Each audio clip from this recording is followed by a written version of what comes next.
നമ്മൾ എപ്പോഴും കൂടുതലോ കുറവോ തീവ്രതയുള്ളതോ ആയ ചിന്തകളാണ് എപ്പോഴും ഈ പ്രപഞ്ചത്തിലേക്ക് അയച്ചുകൊണ്ടിരിക്കുന്നത്. അത്തരം ചിന്തകളുടെ ഫലങ്ങൾ നമ്മൾ തന്നെയാണ് കൊയ്യുന്നത്.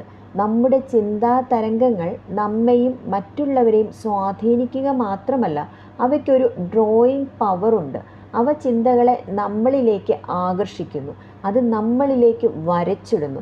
മറ്റുള്ളവരുടെ കാര്യങ്ങൾ, സാഹചര്യങ്ങൾ, ആളുകൾ, ഭാഗ്യം നമ്മുടെ മനസ്സിലെ ഏറ്റവും ഉയർന്ന ചിന്തയുടെ സ്വഭാവത്തിന് അനുസൃതമായിട്ടാണ് ഈ ഡ്രോയിങ് രൂപാന്തരപ്പെടുന്നത്.